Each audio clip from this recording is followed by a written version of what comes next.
talk about sports because I was thinking, so I play a lot of tennis, play a lot of football. Love it. I play a lot of pickleball now. You play a lot of pickleball, because okay. that's become a thing Big in LA. thing, yeah. But I'm massively more into paddle. I don't think Mate, you've ever... I love paddle tennis, bro. love paddle. Paddle tennis is so fun. I want that to blow up in Yeah. the US, but it's not going to. So when I went to Dubai and I went to Miami and I went to Madrid, because it's big in Spain. Mate. Are they playing it here? Yeah. My local tennis club has got 2 courts. No and way. You can't book them. They're so sold out. All right. Honestly, paddle tennis, I love tennis. Yeah. I think tennis is one of the best sports in the world. Yeah. And I think that, they are the highest performing athletes, in the world. But it's really hard, tennis. Yeah. Like, I find, unless I'm playing with someone who's much better than me, I don't play well. Yeah. Like, I need to be chasing someone. Yeah. Paddle tennis is so social. It's easy to have great rallies. You still get the satisfaction of really smacking a ball. Because pickle it's all about placement and trying to kind of one-up your opponent. Whereas you're playing at the kitchen and just doing exactly. the dink. Yeah. Why is it called a kitchen? I have no idea, and so I play pickle like paddle, right? Because I'm like, no, it's nonsense. Like, why? I do like pickle, but paddle tennis, paddle's amazing. Next time, paddle's one of my favorite. I was in Dubai with a client for work for months a couple of years back. I played it every day for 3 months. It's great exercise. And it was just, it's the best workout, the most fun. Like, time just flew, is amazing. But I was bringing it back to sports because I was saying, you personally tried to recruit Mbappe for Tottenham. I did, yeah. And I just thought that was amazing because I was like, I've never seen this ever happen before where, someone's using their clout in the right way. Listen, I saw him. I'm a mad Tottenham fan. And I just thought, now's my chance. And he said no.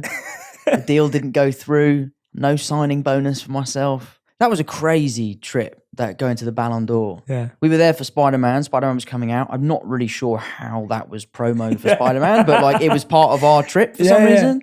But it was amazing meeting these players and I admire them so much. It's incredible when you can notice other athletes and other greatness. And I see that at the top. We've talked a lot today about, and you're really good at this. Like I feel like you're quite tuned into like admiring and observing greatness and like the 1% and trying to figure out what they're doing differently.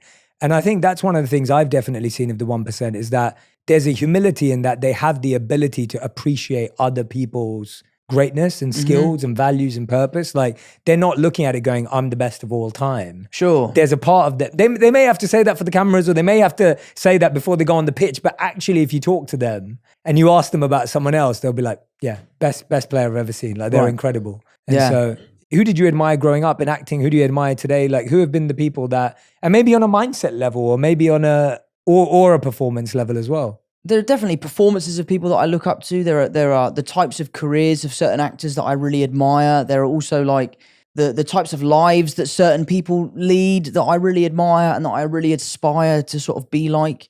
I tend to let all of my admiration go towards athletes. I'm just so blown away by what they can do under the pressure that they're under. Me as an actor, I realize that my job is a high pressure job because it reaches millions of people. But that said, there are so many people that help me get to where I need to be.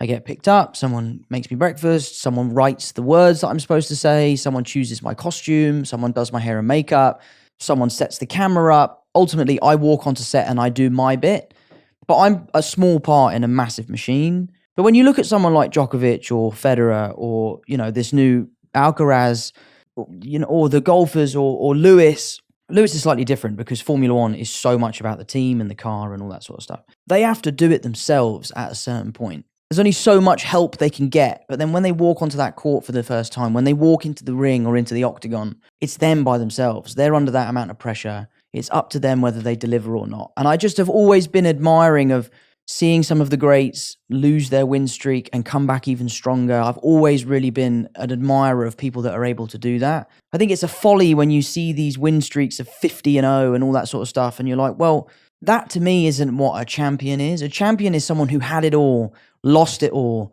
and got it right back again. Tyson Fury's story is a crazy one. I'd love to see AJ come back and be on top again because I'd love to be alive to witness that legacy that he would leave behind, I feel sorry for him, what happened to him when he sort of seemed to really lose it a little bit in the ring when he took the microphone. And I'd love to see him back on top and to have some clarity and to be a champion again, because I admire him as an athlete. So I save most of my admiration for athletes and musicians. I love musicians. I see someone like Ed Sheeran have 80,000 people in the palm of his hand. I think comedians are equally as talented. The ability that they can just go on stage and make people laugh, that is terrifying. Actors, for me, because it's what I do, it's like, meh.